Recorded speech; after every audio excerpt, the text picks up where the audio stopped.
Welcome to the iClone tutorial series on multi-texturing effects and how to use the opacity tool in iClone to create transparent objects.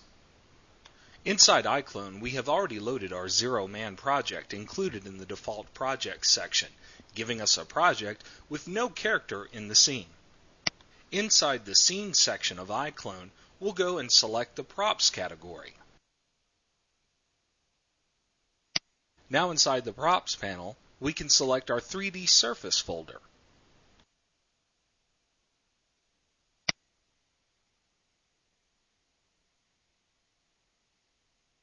For this example, we'll be making a leaf inside iClone. We'll start by choosing our plane 3D surface, which is a flat surface for us to work with. Our plane is loaded to the stage once we double-click. Use the FreeCam tools in iClone to position the plane in the preview screen.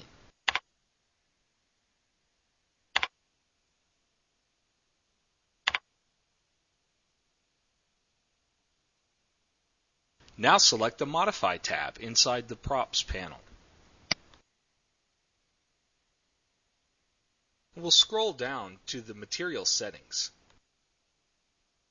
Creating transparent objects is two steps. First, we need to choose a material in our diffuse category to map to the object. This first selection will not be transparent, but will actually show the material that will be seen later once we apply the opacity map. Clicking the folder icon will bring up our browser window, allowing us to choose a texture. For easy previewing of textures inside any folder, turn on the Thumbnails preview inside your browser menu options.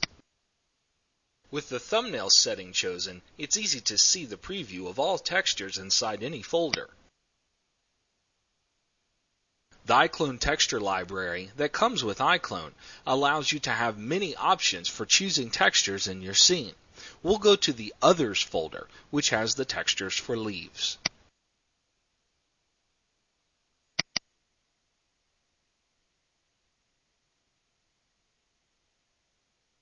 We'll choose Leaf 04 for the texture we'll use to make our leaf. Back inside iClone, our texture is instantly applied to the plane object on the stage. The white section of texture around our leaf is the area we'd like to remove, so we're left with just a leaf. To do so, we'll open our Opacity texturing tool using the folder icon under Opacity. Just as before, our file browser window will open, allowing us to select a texture to apply for our opacity setting. And again, we'll switch to our thumbnail preview so we can easily see the textures inside our folder.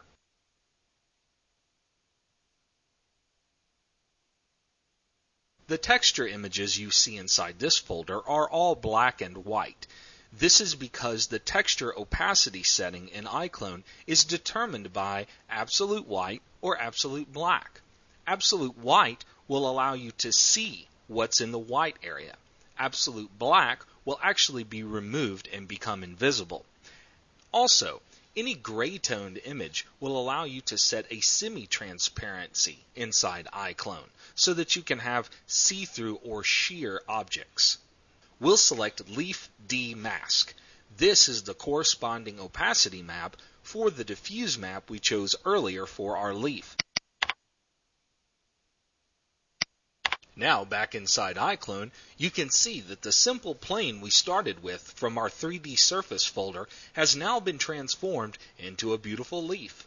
This object also, if you see, will cast its own shadow. This is done with the opacity map. So remember, any map that you choose from the opacity section will work for any object. What you want to make sure is that 100% white will be visible, 100% black will be invisible. Any point of gray in between will allow you to create a sheer image. Use the iClone FreeCam tool to easily preview your results.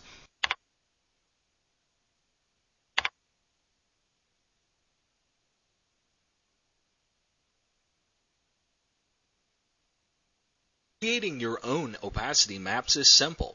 Use any image editor, like Adobe Photoshop or any other, that allows you to create a simple image with 100% white being the area that is seen, 100% black, the area that is not seen, and any tone of gray will allow you to create a shear level.